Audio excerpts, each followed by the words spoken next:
السلام عليكم اخوتي. المهم اخوتي، جيت اليوم باش نقول لكم الموعد ديال المباراة ديال المنتخب المغربي ضد المنتخب البوروندي في مقابلة ودية. المهم كما تشوفوا اخوتي في هاد الصورة هادي، نتمناو ان شاء الله، راه الصورة راه تبين لكم كلشي. المهم شوفوا الاجواء، يا سلام، هادشي هذا راه ماشي تيران، هذا راه جحيم كروي ديال ولاد الشعب. الجمهور شاعل غيكون ان شاء الله، والفلامات الرايات تترفرف الغوات. اي منتخب يدخل لهنا خاصو يعرف بلي جاي عند الاسود. شو المدرجات كيفاش غادي تكون دايره، ان شاء الله الحمراء مغطيه كلشي، والناس كاملين غير كيغنيو ديما مغرب.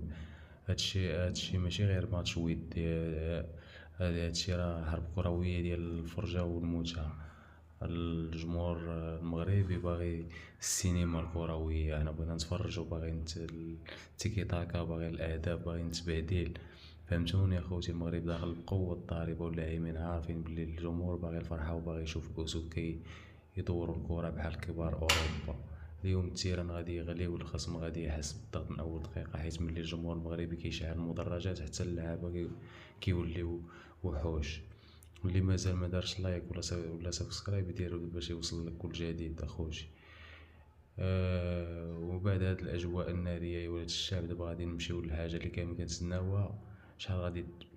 شحال غادي تلعب الماتش، وفاش وفين وشكون غادي ينقل هاد الحرب الكرويه. خليكم معايا حيت المباراة هادي واعدة بالسينما الكروية. ودابا نمشيو مباشرة لتفاصيل الكاميرا ديال المغرب ضد بوروندي. هانتوما اخوتي كما تشوفوا معنا في الصورة اخوتي، كما تشوفوا هذه هي الحرب الكروية اللي كاملين كنتسناو. المغرب ضد بوروندي ماتش ودي، ولكن يعني المغاربة الكثير. المباراة غادي تلعب نهار الثلاث 26 ماي 2026 على الساعة 5 مساء بتوقيت المغرب، في ملعب مولاي عبد الله بالرباط. شوفوا غير الاجواء، التيران غادي يغلي، والجمهور المغربي غادي يحول الرباط لبحر حمر. هذا الماتش ماشي غير مقابلة عادية، هذا ماتش استعداد للحروب الجاية ان شاء الله في كأس العالم. الأسود داخلين باش يوريو الشخصية والقوة ديالهم قدام الجماهير. في هذه المواجهة العين كاملة غادي تكون على النجوم: أشرف حكيمي، زياش، إبراهيم. وهذه التشكيلة راه غير توقعات، يوسف نصيري. اما المنتخب بورون داخلين تا هما بروح قتاليه، باغيين يديروا مفاجاه قدام اسود اطلس. والمباراه غادي تنقل على بزاف ديال القنوات باش العالم كله يشوف شنو واقع في المغرب.